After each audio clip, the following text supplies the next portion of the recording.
నమస్తే, నా పేరు సుమలత. GS9 న్యూస్ కి స్వాగతం. భద్రాద్రి కొత్తగూడెం జిల్లాలోని నియోజకవర్గాలలో జరిగిన వార్తా విశేషాలు ఇప్పుడు చూద్దాం.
మీడియా సోదరులకు, నా కుటుంబ సభ్యులందరికీ పేరు పేరున నమస్కారం తెలియజేస్తా ఉన్నాను. ఏమంటే పెద్ద మనిషి ఇప్పుడే డిక్లేర్ చేయొద్దు, మనం అనొద్దని అంటా ఉన్నాడు. ఎస్, మీరు చెప్పింది నిజమే, కానీ ఎంపీ అయినట్టేనా కాదా? చేయలేవంటే సోదరులారా, మీరు అన్నది కరెక్ట్, కానీ ఇది ప్రజలు రఘురామరెడ్డి గారిని తమ గుండెల మీద రాసుకున్నారు మా ఎంపీ అని. అందుకోసమే చెప్తున్నా ఈ మాట. నేనేమో అభ్యర్థి అంటారు, నేనేమో ఎంపీ అని ఫిక్స్ అయిపోయినా. ఎందుకంటే ఇన్ని తిరిగిన తర్వాత అర్థం కాదా, ఇక ఇన్ని నియోజకవర్గాలు తిరిగిన తర్వాత అర్థం కాకపోయింది. కాబట్టి సోదరులారా, ఇవాళ పట్టభద్రుల్లో ఉప ఎన్నిక. ఈ ఉప ఎన్నిక ఎందుకోసం వచ్చింది అన్నగారు చెప్పారు ఇప్పుడే. పల్లా రాజేశ్వరరెడ్డి గారు బీఆర్ఎస్ పార్టీ మాకు చేత కాదు, ఈ ఎమ్మెల్సీ పదవి మేము నిర్వహించలేము అని కేసీఆర్ పల్లా రాజేశ్వరరెడ్డి గారు కలిసి ఆ తట్ట కిందెత్తేసిపోతే ఉప ఎన్నిక వచ్చింది. మళ్ళీ ఏమంటున్నారు ఇవాళ వచ్చి, ఆ తట్ట మాది మాకు అని అంటున్నాం. ఇద్దామా? ఇంకిస్తా. నిన్న ఇటువైపు వచ్చేమంటుడు, నాకు 1-2 అన్న ఎంపీ సీట్లు ఇవ్వరని అంటుడు.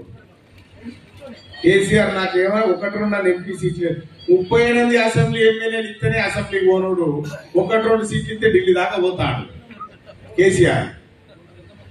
కాబట్టి సోదరులారా, ఉప ఎన్నికలు పుట్టించినోడు, పట్టభద్రుల ఆశయాలను నడి రోడ్డు మీద వదిలిపెట్టినోడు,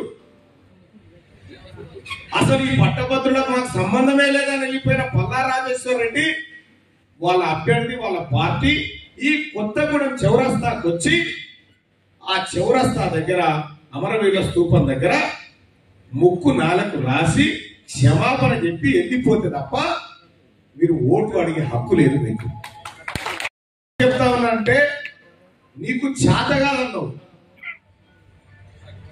ఒక కథ ఉంటుంది జరా, మీరు వినాలి బాగా ఈ కథ. సరే ఒక పిల్లగాడు ఎత్తి పడుకున్నాడు కదా అని మంచిగా పెళ్లి చేసేది. పెళ్లి చేసిన తర్వాత ఒక్కరోజు 2 రోజులు 3 పొరగాడు ఆయన వెళ్ళిపోయాడు.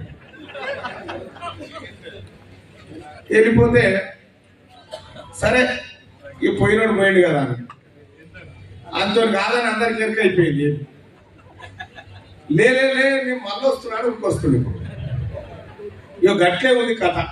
మన ఊరు భాషను చెప్పాలని ఇట్లే చెప్తాను. ఎందుకు చెప్తున్నా అంటే ఈ తెలంగాణ రాష్ట్రంలో ముఖ్యంగా వరంగల్, నల్గొండ, ఖమ్మం పట్టభద్రుల ఎమ్మెల్సీ స్థానానికి 9 సంవత్సరాల పాటు నువ్వు ఎమ్మెల్సీ ఉన్నావు కదా. ఈ కొత్తగూడెంలో ఉన్నటువంటి ఏ ఒక్క పట్టభద్రుడు నన్ను కలిసిందా పల్లా రాజేశ్వర రెడ్డి? ఒక్కరికన్నా కనీసం ముఖ్యమంత్రి గారితో అపాయింట్మెంట్ ఇప్పించిందా? ఒక్క ఉద్యోగి బాధనన్న ఇన్నడా? అసలు ఈ ఉద్యోగుల కష్టాలేంటి, ఈ నిరుద్యోగుల తిప్పలేంటి ఎన్నడన్నా ఒకసారి ఆలకించిందా? ఇవన్నీ పోయి ఇప్పుడు మళ్ళా ఫ్రెష్ గా తయారై వస్తున్నారు. మళ్ళా బొట్టు పౌడర్ కీడర్ వేసుకొని మళ్ళీ వస్తున్నట్టు. సోదరులారా, నేను ఒక మాట చెప్తా ఉన్నా, అన్నం ఉడికిందా లేదా తెలిసడానికి ఒక వెతుకు పట్టుకుంటే చాలు. వీళ్ళ పుణ్యంత విసికి చూస్తే వీళ్ళతో కాదని మళ్ళా ఊరుకొస్తా ఉన్నారు. ఎట్టి పరిస్థితుల్లో ఎవరైనా వచ్చి అడుగుతున్నారు అన్న టీఆర్ఎస్ ఓటేయమని ఎవరన్నా గట్లే ఎక్కడ అడుగుడే లేదు. ఇప్పుడు అలా ప్రచారం ఏం జరిగేదా? ఇప్పుడు మనమేమో ఏం చేయగలుగుతాం, ఏం చేస్తాము అనేదేమో మనం వివరించి ఓట్లాడుకుంటుంటే టీఆర్ఎస్ ఇప్పుడు కేటీ రామారావు, మనం రామారావు అంటాం. ఆయన ఏమంటారంటే, సార్ మరి మీకు పట్టభద్రుల ఉప ఎన్నికల్లో మీరు అభ్యర్థి నిలబెట్టారు కదా, మరి పట్టభద్రులను ఓటు అడగడానికి ఏమని అడుగుతారు సార్? ఓటు అంటే తీర్మార్ మల్లన్న మంచోడు కాదని అడుగుతామంట. నీ అభ్యర్థి ఏం చెప్తాడో చెప్పురా బాబు అంటే, అది కాదు మా అభ్యర్థి మంచోడు కాదని మా వాళ్ళకి తెలియదా? తీర్మార్ మల్లన్న మంచోడు కాదని చెప్తారట. ఏం చెప్తుండు? అమెరికాకి వెళ్ళి తీసుకొచ్చిన ఈయనని, ఈ అందగాన్ని తీసుకొచ్చిన ఈయన ఓటేయమని చెప్తా ఉన్నాడు. అమెరికాకి వెళ్ళి తీసుకొచ్చిన మొన్నటిదాకా పోటీ చేయమంటే టీఆర్ఎస్ పార్టీ నాకొద్దు నాకొద్దు నాకొద్దు నాకొద్దు అని పోయిన ఎక్కున్నాడు. అక్క ఆఖరికో బక్రాలు తెచ్చిపెట్టినాడు. ఇక ఆ పిల్లగానికి ఏం తెలిసే పరిస్థితి లేదు. పట్టభద్రులంతా మద్దతు చేయమని ఆ పిల్లగాడు అంటాడు. వాళ్ళ పార్టీలోనే మద్దతు చేస్తలేరు ఆ పిల్లగాని. ఇక ఇంకో దిక్కు భారతీయ జనతా పార్టీ అభ్యర్థి ఆయన చూసిరా పోయినాడన్నా. ఆయన ఎట్లుంటాడో కూడా నాకు ఆ రూపం కూడా రాదు సార్ కళ్ళ. ఆడ ఎన్నికల కాడ ఓడిపోయినప్పుడు చూసినాడు, మొన్న చూసినా మన లైవ్ లో E6 లైవ్ లో కూర్చున్నప్పుడు ఆయన చెప్తా ఉన్నాడు, వాళ్ళిద్దరు మేము ప్రశ్నించే గొంతులము అని చెప్పి చెప్తా ఉన్నారు. ఆ లైవ్ లో కూర్చొని వీళ్ళిద్దరు. వీళ్ళకి టికెట్ లేకపోతే వీళ్ళ అధిష్టానాలను ప్రశ్నించింది నేనే. మళ్ళా ఇటువంటి సిపాయిలు ఇదే పొద్దుగాల మనల్ని ప్రశ్నిస్తారు, మన తరఫున కొట్లాడతామని చెప్పి వస్తా ఉన్నారు. ఇది ఏమొద్దు, చిన్న లెక్క చాలు. 2014లో కేసీఆర్ చేతిలో తెలంగాణను, నరేంద్ర మోడీ గారి చేతిలో భారతదేశాన్ని పెట్టినప్పుడు పెట్రోల్ ధర ఎంతుండే? 60 రూపాయలు ఉండే. వీళ్ళ దగ్గర నుంచి మళ్ళా మనకు అప్పచెప్పినాటికి ఎంత అయింది ధర? ఇగో ఇది వీళ్ళ అభివృద్ధి. అర్థమైందా? 400 రూపాయలు ఉన్నప్పుడు కాంగ్రెస్ పార్టీల చేతికి గ్యాస్ బుడ్ల ధర అంటున్నప్పుడు అప్పగిస్తే 1200 మళ్ళా మనకి ఇచ్చింది. ఇగో ఇది వీళ్ళ అభివృద్ధి.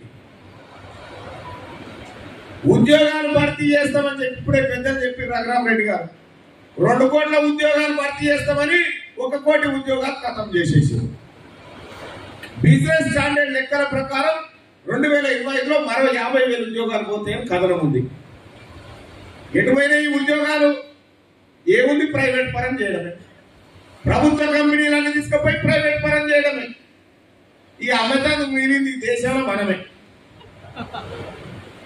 మిగిలినాం. నరేంద్ర మోడీ అభ్యర్థి వచ్చి నాకు ఓటు వేయమంటాడు, బీఆర్ఎస్ అభ్యర్థి వచ్చి నాకు ఓటు వేయమంటాడు. ఇంకా వాళ్ళు ఏమంటారు, తీన్మార్ మల్లన్న మంచోడు కాదు, తీన్మార్ మల్లన్న మీద 100 కేసులున్నాయి, అందుకే ఓటేయదండి. ఎవడరా ఈ కేసులు పెట్టింది? తీన్మార్ మల్లన్న మీద ప్రశ్నిస్తుండని 100 కేసులు పెట్టి జైల్లో పెట్టిన దుర్మార్గుడ కల్వకుంట్ల చంద్రశేఖర్ రావు, నువ్వు అడగొచ్చునా ఈ మాట? ఒక్క కేసన్నా నిరూపిస్తావా? ఈ భూమి మీద పెట్టిన కేసులన్నా ఏ ఒక్క కేసులోనన్నా నేరం నిరూపితం అయితే బిడ్డ అమరవీరుల స్తూపక్కడ ఊరేసుకున్నాం. దానికి నేను దొంగ కేసులు పెట్టి జైల్లో పెట్టి మీరు అందరు చూడలేదా అన్న? ఆఫీస్ మీద ధ్వంసం చేసింది, దాడులు చేసింది, హత్యాయత్నాలు చేసింది. అది తీర్మానం వాళ్ళని ఇంటి పంచాలా మన ప్రజల పంచాయతీ? ప్రజల కోసం కొట్లాడితేనే కదా ఈ దుర్మార్గుడు ఇవన్నీ చేసింది. సిగ్గు లేకుండా ఇవాళ ఏ మాత్రం ఇంకిత జ్ఞానం లేకుండా తీన్మార్ మల్లన్న మీద కేసులున్నాయి. సరేరా బాబు, తీన్మార్ మల్లన్న మీద కేసులున్నాయి. నేనంటే ప్రజల కోసం కొట్లాడి, ఉద్యోగస్తుల కోసం కొట్లాడి, వాళ్ళ జీతాల కోసం కొట్లాడి, నిరుద్యోగుల కోసం కొట్లాడి జైలు పోయినా. మీ చెల్లె దేనికోసం పోయింటాను? మీ చెల్లె కవితమ్మ దేనికోసం పోయింది జైలుకి? అక్క చెప్పు, దేనికోసం పోయి? గట్టి చెప్పరు. కొత్త కూడా వాళ్ళు పెట్టున్నారు, సారదందర పోయింది. నీకు మాకు తేడా లేదా తమ్మి రామారావు? చెప్పు వచ్చి ఇలా కొత్తగూడెం ప్రజలకు చెప్పు, మా చెల్లె కష్టపడి సారదంద చేసి జైలు పోయిందని చెప్పు.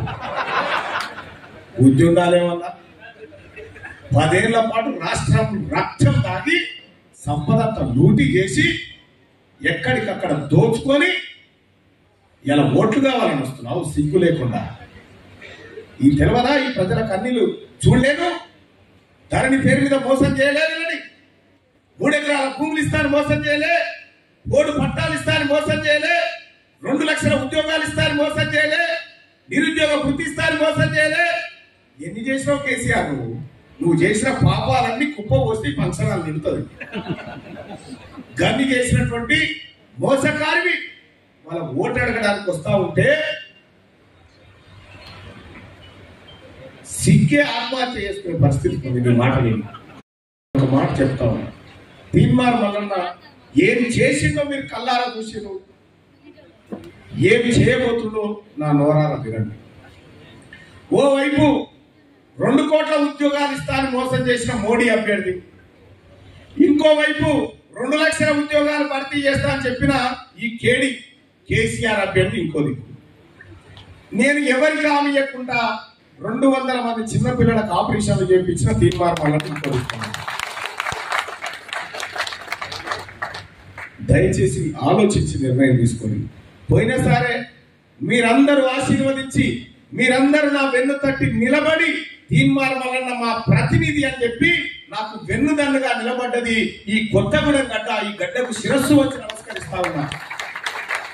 కానీ ఆ రోజు బోగస్ ఓట్ల ద్వారా, నకిలీ ఓట్ల ద్వారా పల్లా రాజేశ్వర రెడ్డి దొంగతనంగా గెలిచిండు. దొంగతనంగా గెలిచిన దొంగ నడిమిట్ల ఇచ్చిపెట్టిపోతే వచ్చింది ఈ ఉప ఎన్నిక. సోదరులారా, మరి మీరు హామీలు ఇచ్చి ఏం చేయలే. ఇవాళ నేను అనేక మంది బిడ్డలను చదివిపిస్తా ఉన్నా, పేద పిల్లలకు ఏ కష్టం రాకుండా ఆపరేషన్లు చేయిస్తా ఉన్నా. మీ అందరి సహకారంతో, మీరిచ్చేటువంటి బలంతో చేస్తా ఉన్నా. రేపు పొద్దుగల మీరిచ్చేటువంటి ఓటుతోనే ఎమ్మెల్సీ అయితే తప్ప కాంగ్రెస్ పార్టీ ఇచ్చిన బీఫామ్ తోటి కాను. మీరే దేవుళ్ళు, మీరిస్తేనే ఏదైనా అని చెప్పి తెలియజేస్తా ఉన్నా. నా వెనకాల మా ముఖ్యమంత్రి రేవంత్ రెడ్డి గారు నిలబడవచ్చు గాక, మా నాయకత్వం అంతా ఉండొచ్చు గాక, కానీ పట్టభద్రులారా, మేధావులారా, మీరు ఆశీర్వదిస్తేనే మేమైనా ఇక్కడ కూర్చున్న ఎవరైనా మండలి కానీ చట్టసభకు పోతాం తప్ప అల్టిమేట్ గా నా దృష్టిలో మీరే దేవుళ్ళు, మిమ్మల్ని మించిన దేవుళ్ళు లేరు. కాబట్టి ఒక్క అవకాశం ఇవ్వండి అన్న. పట్టభద్రుల ఎమ్మెల్సీ ఎన్నికల్లో ఒక్క అవకాశం ఇస్తే కాంగ్రెస్ పార్టీ తన మేనిఫెస్టోలో ఏ ఏ అంశాలనైతే నిరుద్యోగుల కోసం, ఉద్యోగస్తుల కోసం, ఏజెన్సీ సిస్టమ్ లో పనిచేస్తున్నటువంటి వాళ్ళ కోసం కానీ, కాంట్రాక్ట్ వాళ్ళకు కానీ, గురుకులాల్లో పనిచేసిన వాళ్ళకు కానీ, కార్యదర్శులకు కానీ, పీఈటీలకు కానీ, వాళ్ళ అప్గ్రేడేషన్ కానీ ఏ హామీలు అయితే ఇచ్చిందో ఆ హామీలను అమలు చేయించి ఇచ్చే బాధ్యత నాది మా అన్న రఘురామరెడ్డి గారికి అని చెప్పి మీ అందరికి తెలియజేస్తాను. ఇచ్చి చూడండి అన్న, ఒక్క అవకాశం ఇచ్చి చూడండి అన్న. మీ పిల్లలకు మంచి భవిష్యత్తు రాజకీయాలను అందించే బాధ్యత నాది అని చెప్పి తెలియజేస్తా ఉన్నా. ఇంకొక మాట, ఒక్క మాట అయితే చెప్తా సోదరులారా. ఇదే కొత్తగూడెంలో నేను పాదయాత్ర వేసి తిరుగుతున్నాను. ఇక్కడ ఉన్నటువంటి ప్రజల్ని అన్నా ఒక్క అవకాశం ఇవ్వండి అని చెప్పి తిరుగుతున్న క్రమంలో నేను ఓడిపోయినా. 3 ఏళ్ల కింద ఓడిపోయినా కూడా ఒక్క రోజన్న ఇంట్లో ఉన్నానన్న ఖాళీగా ఈ ప్రభుత్వం మీద కొట్లాడుతూనే ఉన్నా తప్ప ఒక్క రోజు కూడా ఖాళీగా లేను. అన్న చెప్తా ఉన్నాడు, ఈ గొంతు మూగబోతు, ఈ గొంతు ప్రశ్నించాలని చెప్పి చెప్తా ఉన్నాడు. అది ఇన్బిల్ట్ బ్లడ్ లో ఉంది. మరి మనం ఏం చేస్తాం? బ్లడ్ లో ఉంది కాబట్టి నాది కొంచెం కటువుగానే ఉంటది, ప్రశ్న గట్టిగానే ఉంటది. మీరు అనుకుంటున్నట్టుగా తీర్మానం వలన ఎమ్మెల్సీ అయితే మళ్ళీ వార్తలు చదవాలంటే నేనే చదువుతా. కాబట్టి మీరు ఏం భయపడకండి అన్న. దయచేసి ఒక్క అవకాశం ఇవ్వండి. మీ బిడ్డగా మీ పిల్లల కోసం, మీకోసం సేవ చేసుకునే భాగ్యం ఇవ్వండి అని చెప్పి చెప్తూ ఫైనల్ ఒకటే మాట, ఓటు వేయాలి అనుకునేటువంటి పట్టభద్రులకు ఒక హామీ, నాకు జన్మనిచ్చిన నా తల్లిదండ్రుల సాక్షిగా మీ ఓటును వృధా చేయను. ధన్యవాదాలు. సారీ, పెద్దలు గుర్తు చేసారు. పోయినసారి మన ఓటమి కారణమే ఈ చిత్తోట్లు. ఈ యాక్చువల్ ఏంటంటే ఇది బ్యాలెట్ పేపర్ లో సీరియల్ నెంబర్ 2. ఈ సీరియల్ నెంబర్ 2కు ఎదురుగా డబ్బాలో 1 నెంబర్ వేయాలి. 1 నెంబర్ వేస్తే నాకు ఓటు పడ్డట్లు లెక్క. ఇక 2, 3 వేసుకుంటే పోయినట్టే కథమే అయిపోయినట్టు. 1 నెంబర్ వేసి ఇచ్చిపెట్టి పోయినసారి చేసిరు. ఏమని? అభిమానం ఎక్కువైపోయి జై మల్లన్న అని రాసిరు. దీని మీద ఓ ఆయన రక్తంతో బొట్టి పెట్టిపోయి, ఓ ఆయన జిందాబాద్ అని రాసిపోయారు. అన్ని చెల్లకుండా అయిపోయారు. 20,000 చిత్తోట్లు అయింది పోయినసారి. బ్యాలెట్ పేపర్ లో సీరియల్ నెంబర్ ఎంత? గట్టిగా చెప్పారన్న, నాకు అర్థమైంది. చేయలేవని చెప్పు. సీరియల్ నెంబర్ ఎంత? అందరు చేయలేవటాలి ఒకసారి. సీరియల్ నెంబర్ ఎంత? 2 నెంబర్కు 1 వేయాలి. 2 నెంబర్కి ఎదురుగా డబ్బాలో 1 నెంబర్ వేయాలి. సరేనా? విజయం 3వ సారి.